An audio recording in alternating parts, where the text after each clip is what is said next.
Hindenburg की report में सेबी की चीफ माधवी पुरी बुच पर लगे आरोपों ने पूरे देश भर में खलबली मचा दी है। आरोपों को सुनकर अडानी ग्रुप, विपक्ष और सरकार सभी आपस में एक दूसरे पर भड़कते हुए नजर आ रहे हैं। तो चलिए हम आपको बताते हैं कि आखिर ऐसे कौन कौन से आरोप माधवी पुरी बुच पर लगे हैं, जिनको लेकर अब सियासत भी गर्मा गई है। हिंडनबर्ग के इस ताजा रिपोर्ट में सेबी चीफ और उनके पति पर 4 गंभीर आरोप लगाए गए हैं। हिंडनबर्ग ने आरोप लगाया है कि सेबी चीफ बुच और उनके पति के पास अडानी स्कैम में इस्तेमाल किए गए ऑफशोर फंड में हिस्सेदारी थी। हिंडनबर्ग रिसर्च रिपोर्ट का दावा है कि सेबी चेयरपर्सन और उनके पति धवल बुच ने बरमूडा और मॉरिशस के फंड में स्टॉक लिया है। ये दोनों टैक्स हेवन देश हैं। दिलचस्प बात तो ये है कि इन्हीं दोनों फंड का इस्तेमाल गौतम अडानी के बड़े भाई विनोद अडानी ने भी किया था। तो वहीं उन पर यह भी आरोप लगा है कि उनकी सैलरी से 4 गुना ज्यादा कमाई उन्होंने एक कंसल्टिंग फर्म से की है।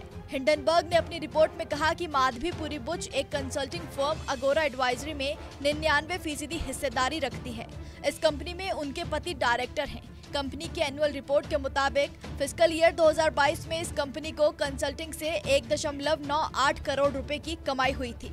ये माधवी पुरी बुच की सेबी की होल टाइम मेंबर की सैलरी का 4.4 गुना था। आज तक इस कंपनी में 99% हिस्सेदारी माधवी बुच की है और उनके पति डायरेक्टर हैं। अप्रैल 2017 से लेकर मार्च 2022 के बीच सेबी चेयरपर्सन रहते हुए माधवी बुच सिंगापुर की ऑफशोर कंसल्टिंग फर्म अगोरा पार्टनर्स की 100% मालकिन थी, लेकिन नियुक्ति के तुरंत बाद उन्होंने इस फर्म का मालिकाना हक पति को सौंप दिया। इस कंपनी को फाइनेंशियल स्टेटमेंट डिस्क्लोज करने की पूरी छूट थी, इसलिए इस बात का पता नहीं चल पाया कि कंपनी में उनकी क्या कमाई होती थी। हिंडनबर्ग का कहना है कि चेयरपर्सन माधवी बुच की ईमानदारी को समझने के लिए ये जानना जरूरी है कि इस कंपनी में उनकी कितनी कमाई होती थी। हिंडनबर्ग रिपोर्ट के मुताबिक सबसे ज्यादा जरूरी ये है कि माधवी बुच प्राइवेट ईमेल के जरिए अपने पति के नाम पर ऑफशोर फंड को मैनेज करती थी। इसके अलावा माधवी पर यह भी आरोप लगा है कि सेबी में बुच के कार्यकाल के दौरान उनके पति धवल बुच को ब्लैकस्टोन में सीनियर एडवाइजर नियुक्त किया गया था और Blackstone real estate investment trust की एक बड़ी इन्वेस्टर है। हिंडनबर्ग का आरोप है कि बुच की लीडरशिप में सेबी ने कई ऐसे रेगुलेटरी बदलावों को पास किया जिससे इस ट्रस्ट को फायदा हुआ। इन बदलावों की टाइमिंग और नेचर को ब्लैकस्टोन को होने वाले फायदों से जोड़कर देखें तो हितों का टकराव साफ नजर आता है। इंडस्ट्री के कॉन्फ्रेंस के दौरान सेबी की चेयरपर्सन ने इस ट्रस्ट को भविष्य का फेवरेट प्रोडक्ट भी बताया है। साथ ही निवेशकों को इस प्रोडक्ट को पॉजिटिव तरीके से देखने का निवेदन भी किया था।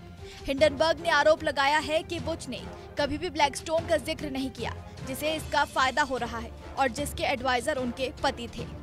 हालांकि माधवी पुरी बुच और उनके पति ने हिंडनबर्ग की तरफ से लगाए गए आरोपों को सिरे से खारिज कर दिया है।